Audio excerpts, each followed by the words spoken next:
멕시코 마야광의 저택을 급습한 경찰이 120kg에 달하는 순금변기를 발견했는데 그 가치는 350만 달러에 이릅니다. 저택에는 악어 전용 운수 수영장인 사자와 벵골 호랑이가 있는 개인 동물원 그리고 40대의 고급 승용차가 가득한 차고도 있었습니다. 마야광들은 일반 억만장자들이 빈털터리처럼 보일 정도로 사치스러운 생활을 누립니다. 다이아몬드가 박힌 금제 권총 90m 길이의 요트 가죽으로 마감된 헬리콥터 등이 그 예입니다. 그중 한 명은 자신의 권력을 과시하기 위해 250kg 짜리 금 조각상을 제작해 저택 중앙에 세워두기도 했습니다.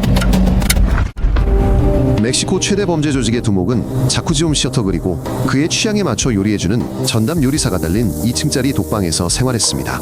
가죽 소파 러닝머신, 4대의 평면 TV가 있었고 고급 레스토랑에서 주문한 음식이 교도관들이 정해진 시간에 하루 3번 배달되었습니다. 많은 조직 두목들이 감옥에서 직접 사업을 운영합니다.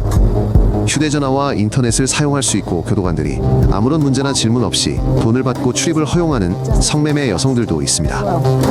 한 독방에서는 100명의 손님을 초대해 라이브 음악과 술을 즐기는 파티를 열었는데 교도관들은 이를 막지는 않았을 뿐더러 거액의 수수료를 받고 파티 준비를 돕기까지 했습니다.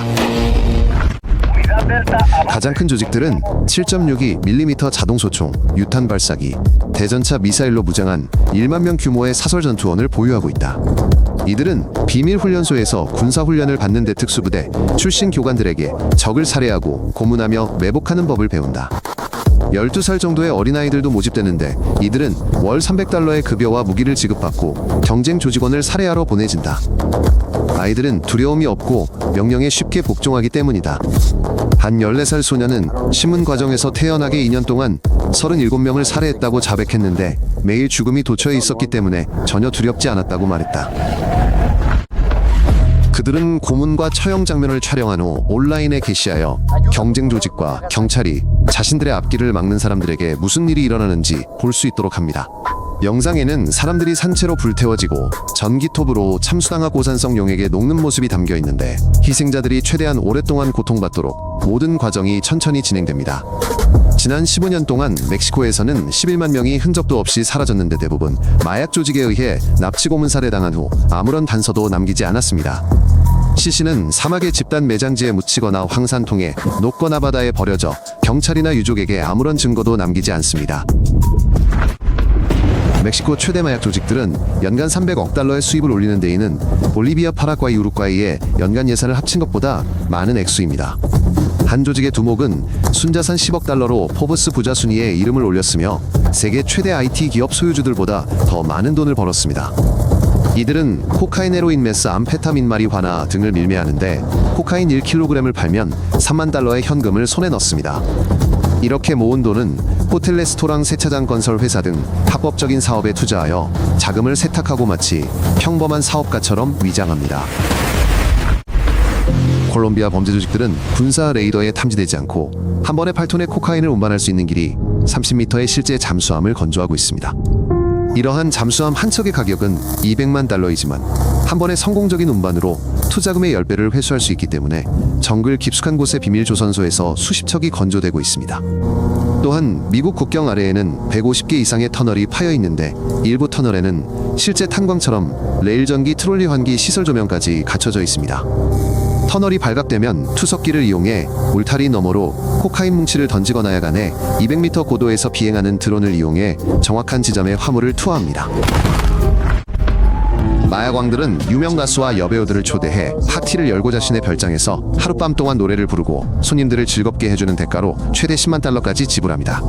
일부 유명 인사들은 마야광들과 만나 함께 사진을 찍고 소셜미디어에 올리기도 하는데 이러한 공개적인 만남이 초래할 결과에 대해서는 전혀 개의치 않는 듯합니다.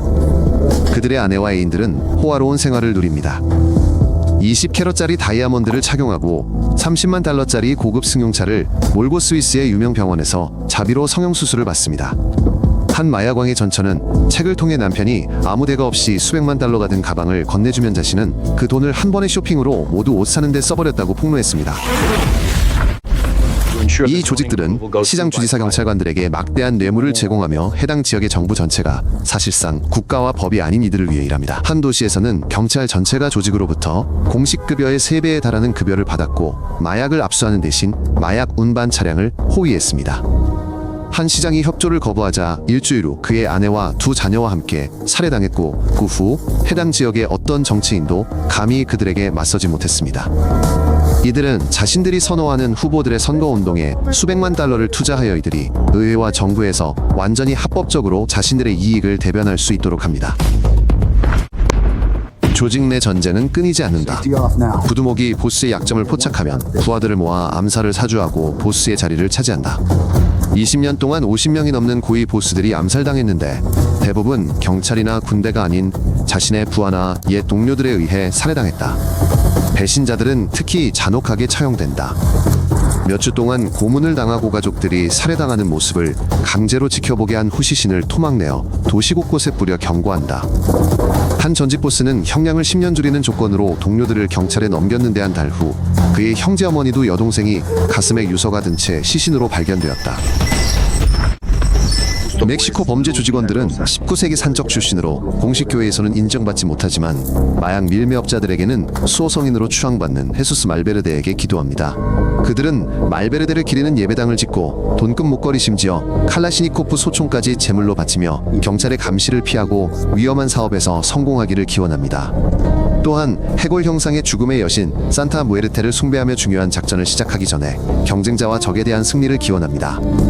일부 교회에서는 사제들이 범죄자들로부터 거액의 기부금을 받고 그 출처를 눈감아주며 사실상 범죄자들을 축복하고 그들의 죄를 정당화하는 듯한 행태를 보입니다.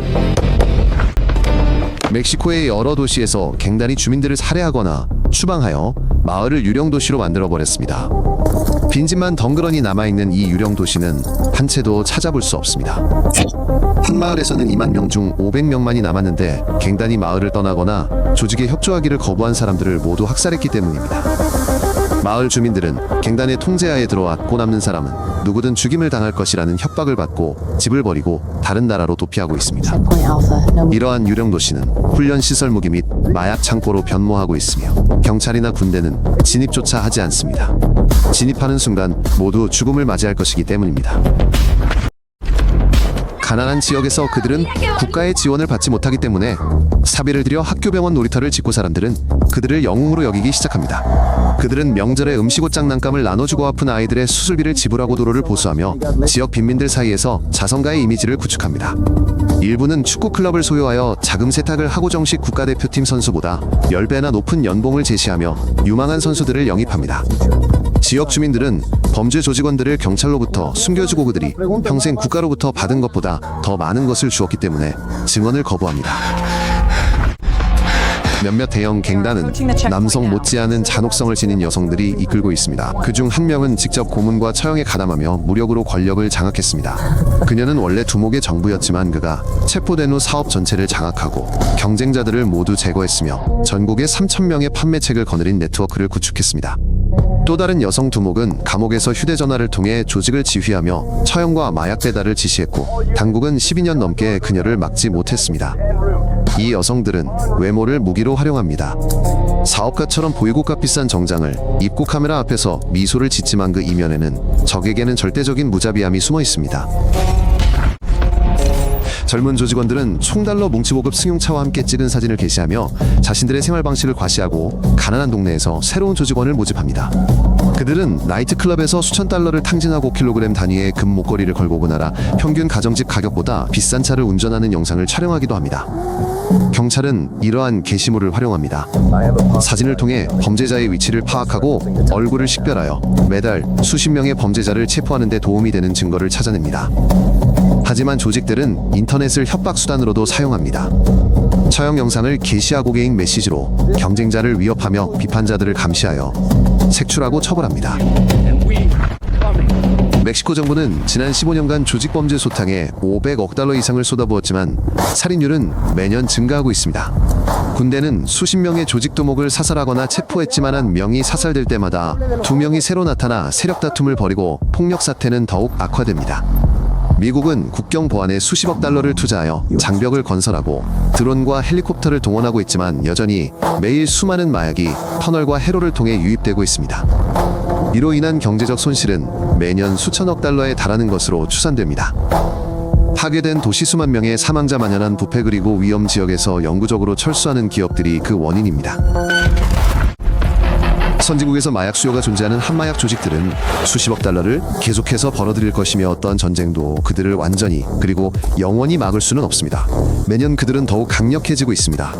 더 강력한 무기를 구입하고 더 많은 전투원을 고용하며 경찰력이 약하고 부패가 만연한 새로운 국가로 세력을 확장하고 있습니다.